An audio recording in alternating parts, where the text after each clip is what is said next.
السلام علیکم۔ حضور اکرم صلی اللہ علیہ وآلہ وسلم شب معراج میں بیت المقدس کی طرف جاتے ہوئے مصر کے قریب ایک مقام سے گزرے تو انہیں نہایت ہی اعلیٰ اور زبردست خوشبو آنے لگی۔ آپ صلی اللہ علیہ وآلہ وسلم نے حضرت جبرائیل علیہ السلام سے پوچھا کہ یہ خوشبو کیسی ہے؟ جواب ملا کہ فرعون کی بیٹی کی باندی مشاطہ اور اس کی اولاد کی خبر سے آ رہی ہے۔ پھر حضرت جبرائیل علیہ السلام نے اس کا قصہ بیان کیا کہ مشاطہ فرعون کی بیٹی کی خادمہ تھی اور وہ خفیہ طور پر اسلام لا چکی تھی۔ ایک دن فرعون کی لڑکی کو کنگھی کرتے ہوئے اس کے ہاتھ سے اتفاقاً کنگھی گر پڑی۔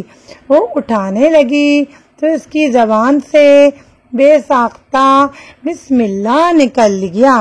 اس پر شہزادی نے کہا کہ تو نے آج اس عجیب کلمہ بولا، رب تو میرے باپ فرعون ہی ہے، تو پھر تم نے یہ کس کا نام لیا ہے؟ اس نے جواب دیا، فرعون رب نہیں بلکہ رب وہ اللہ ہے جو تجھے اور مجھے اور خود فرعون کو روزی دیتا ہے۔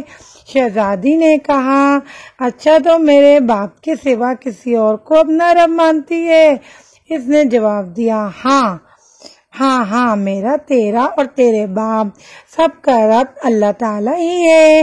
شہزادی نے اپنے باپ سے کہلوایا، وہ سب غضبناک ہوا اور اسی وقت اسے برسرے دربار بلوا بھیجا اور کہا، کیا تم میرے سوا کسی کو اپنا رب مانتی ہے؟ اس نے کہا، میرا اور تیرا رب اللہ تعالیٰ ہی ہے جو بلندیوں اور بزرگی والا ہے۔ فرعون نے اسی وقت حکم دیا کہ تانبے کی جو گائے بنی ہوئی ہے اس کو خوب تپایا جائے اور جب بالکل آگ جیسی ہو جائے تو اس کے بچوں کو ایک ایک کر کے اس میں ڈال دیا جائے، آخر میں خود اسے بھی اس میں ڈال دیا جائے۔ چنانچہ وہ گرم کی گئی۔